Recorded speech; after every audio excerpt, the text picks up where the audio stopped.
ରାସ୍ତାରେ ହୁତୁହୁତୁ ହୋଇ ଜଳିଗଲା ସ୍କୁଟି। ବାରଙ୍ଗ ତ୍ରିଶୂଳିଆ ଛକରେ ଜଳିଗଲା ଆକ୍ଟିଭା ସ୍କୁଟି।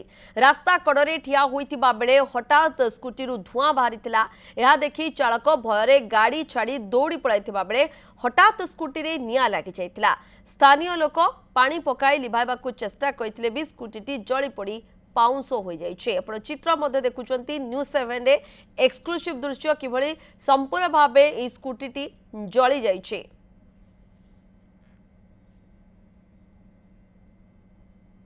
रास्तारे हुतुहुतु होई जळुची स्कूटी जार दृश्य आम आपको देखाऊँ जो समय कि स्कूटी रे निआं लागिथिला। बारंग त्रिशूलिया छकरे ही एक्टिवा स्कूटी रही जहाँ जली जाइए। रास्ता कड़े ठिया होइतिबा बेले हठात स्कूटी धूआं बाहरी जहाँ यह देखि चालक भୟରେ गाड़ी छाड़ी से दौड़ी पड़ाइतिबा बेले हठात ही स्कूटी रे निआं लगी जाइतिला। आपण देखुछंती जो समय निआं लागितिला स्कूटी जली पोड़ी छारखार हो जाइछि। पर ताकू पानी पकाई लिभा जाइछि किंतु आउ किछि स्कूटी रे नाही। बारंग प्रतिनिधि मनोज स्वाई रहउछंती। मनोज सूचना कोन रहउछि? देखंतु आज सकाळे विश्वरंजन बोली जने व्यक्ति से जेतेबेले चौद्वार आसुथिले से तांको गाड़ी रे तेल कम थिला तेणु से त्रिशूलिया छक पाखे तेल पकईले। तेल पकई जो त्रिशूलिया छक पहुंची गोड़ पाखे धूआं बाहला भाया लगे तेणुक से गाड़ी से थोई देते हठात गाड़ी देहरे निआं लगी जाइतिला। निआंटी एते जोर जली से निआं को आयत्त कर पार नथिले।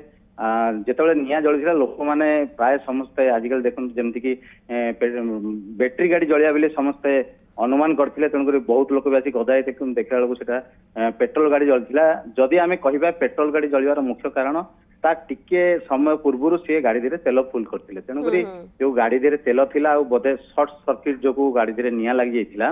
तेणुक एते जोर गाड़ी जलता प्राय 15-20 मिनिट भितर अग्निशम विभाग आसी पहुंचला बेलू गाड़ी प्राय जली सारी थिला। अग्निशम विभाग आसी तापरे निआं को आयत्त करथिले जहाँ केवल चेचिस रो किछि अंश थिला तेणुक जली पोड़ी पाउंस होइछि। आमे प्राय समय देखिछु बैटरी गाड़ी जलिबा किंतु एटा निश्चित भाବରେ गोटे पेट्रोल गाड़ी जलिबा समस्त की गोटे अचंबित करिछि।